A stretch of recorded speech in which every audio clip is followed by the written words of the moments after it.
Yeah, I'm totally not a Pokemon, and I would be absolutely useless in a fight, so yeah, sorry, Ash. Well, I hope that got you a little excited because I have developed where a streamer can be caught with a Pokeball. And while the idea seems simple enough, there's actually a hidden genius behind this that I think you guys are going to like. So yeah, let me show you how this works. Right now, this is currently available only for my beta testers, and my beta testers are my subscribers, but this will eventually, once it makes it out of beta, will be available for other ways to obtain as well. So you'll have to stay kind of posted and looking for that. So essentially what this is, you've got a Pokeball that comes down, it captures you so your camera disappears, and then it either lets you go or you get captured and taken off screen. And you also get where chatters get to keep track of how many times they've caught you, as well as a fun little thing of seeing who has caught you the most times, and you get to compare one-on-one. It's actually kind of fun. The most interesting thing about this is really behind the scenes of this, so let me show you how this works. Okay, so to give you a good idea, let's go ahead and start with the Streamer.bot portion of this, because this is really where you start to set everything up. So in here, you'll see that there's 4 different actions that I have for this, and the first one that I'm going to use here is the Pokeball settings. Now, what is the Pokeball settings? Well, let me show you. First off, you hit the test, and voila, I get a nice little thing here that shows me exactly what I need to input. So, target source. What I mean by the target source here would be the camera. So whatever I name my camera, which I cleverly named literally camera. The file path that the video files are in. So what I would do is I go and I find where I put all the Pokemon files here, where I've got the caught video file and the failed video file. I just go up here to this address bar, right click and hit copy address as text. Then all I do is just paste it in here. Now, because I've already preset this to be like options that I think are good, where the Pokeball will be sitting off screen at this location, 2 seconds in and out works perfectly for our Move plugin that we have installed in OBS. Scale adjustment. This is basically how big do I want the Pokeball to be? 0 is basically a 1-for-1 match of what size my camera is, but because the video file will actually wind up being a little smaller, I typically want it to be a little bit bigger. For me personally, I thought 50% increase was like perfect. Random chance is going to be how often do I want people to be able to capture me? I'm going to leave it at 50% just for demonstration purposes. And then how long is it going to take to come back if I get captured? Well, let's go ahead and just call it 5 seconds. Now it's all done in milliseconds because, you know, that's how we work. And then you have the options where if you want to, you can do track user captures and you can track how much everybody has captured you. You don't have to have those enabled, but if you do, there you go. And then all I have to do is hit save. Now, when I hit save, watch what happens over here in the scenes.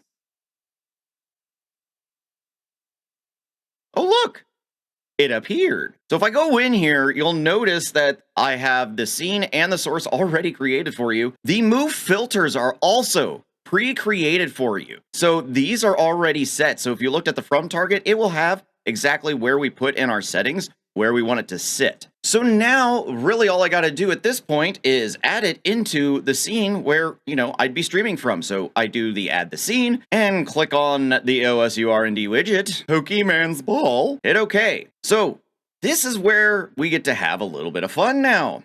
Yay! So in here, I'm going to do the throw Pokeball, and I'm going to hit the test. Now, I'll go ahead and move this, like, down here so you can still see. And then we're just going to go ahead. Oh, we have to simulate for this, sorry. Ready? Here we go. And it comes down and boom! Captures me. I'm caught! Oh! And, yep. Totally taken. And if you look, it'll say who's caught me, how many times they've caught me, and how many times I've been captured in total. Then it'll eventually come back with my return time, and I come back. Believe it or not, the automatic setup of this is not the cool feature of this. That's just a handy way for me to set this up for you, and you don't have to worry about it. No, the clever part of this is actually the fact that the Pokeball will hit you no matter where you are on the screen. So no matter what size I am or where I'm located, it is going to always hit dead center for me. So let me go ahead and grab my camera here. I'm going to shrink myself down a little smaller. And let's just say we're going to move me right here on my logo, right? Now, if we do this again, it's going to go ahead and find me. And that's the beauty of it, is it literally will find you. This is what makes this little doodad a fantastic thing to have, because guess what? It's going to find you no matter what scene you're on and no matter where your camera is placed. So as long as your camera's named the same throughout every scene, guess what? It's going to find you and it will track to wherever you are on the screen. I mean, even with me being this big, as if this was going to be my just chatting screen, if that's what it was going to be, still going to come in same size, and it still goes to capture. And failed to capture me. Darn. Now, when I say this took me quite a while to figure out, believe me, it was a lot, because what you have to do when making something like this is you have to basically go through and know how you need to set up the creation of each item and what OBS expects when it comes to how organized everything needs to be. Plus, you need to make sure that you're putting everything in order of that setup, because yeah, if you tried to create a source before the scene, it wouldn't happen. The one thing I'm going to go ahead and admit is that, yes, I did use ChatGPT for a part of this because I can't math that well. And what it is I literally had to use ChatGPT to tell me what math I needed to use in order to get where if your camera's at 1280 by 720 resolution, and the video files at 1920 by 1080, it would always wind up taking the Pokeball and moving it just off to the side. And it was making me angry, and I didn't know how to solve this. So I used ChatGPT to basically go, all right, I give up. Please, God, help me figure out what the formula for this is. And right here is basically what it told me was I have to be able to sit and take all the dimensions of both things, and then I have to apply where I'm taking a scale adjustment percentage, which is what you guys scale it to, and then I need to apply it to all these different aspects of it. So the source is always going to be 1920 by 1080. That the video file is always going to be the same, but I don't know what your camera is going to be. I don't know if it's going to be a high definition camera or if it's going to be really low definition. Like I can't tell. I don't know what you're working with, and I want to make sure it's going to work for everybody. And so to figure out the center position, this is what it is right here, is that I had to figure out the target position of where the camera is, then add the target width divided by 2 minus the scaled source width. But that was only part of it, because the other part of this is putting an offset to the alignment based on where you positioned your camera when it comes to the positional alignment in OBS Studio, which most generally starts with a top left alignment. But if you put it at a center alignment, I had to adjust for that. And if it was, if you did bottom right for some reason, I had to adjust for that too. And I will be very honest, the math on that and understanding what I needed a brain that worked.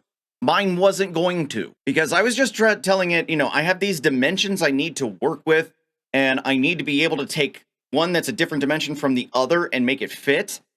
So yeah, that's how it was able to kind of get me to where I wanted to be. Because if I said, hey, that didn't work, it would spout out just a completely different formula. So now when it comes to chat commands, I have 2 that I set up here. So the first one is check catches, and I put it as just Pokemon. Yes, make sure that people understand it's Pokemon. So here in the chat, if I was to do the Pokemon command, it's going to tell me, hey, I have successfully captured twice. So yay, I've done it twice. But I've seen that a Chilex up there, the tester there, has also caught. So if I wanted to do the player versus player, I do Poke PvP. Yeah, I'm very creative in these names, let me tell you. So if I do exclamation point Poke PvP, well, first I need to specify who I'm comparing with. How do you spell this dude's name again? So then I enter the name. OSUPhoenix has 2 captures. Chilex has 1 captures. But that just gives you another little extra thing to where people can be like, I want to see where my friend is stacked up on capturing you. But again, it's not quite finished because I'm still getting feedback from a lot of my beta testers. One being, hey, can we have a way that we can name what we are as a Pokemon?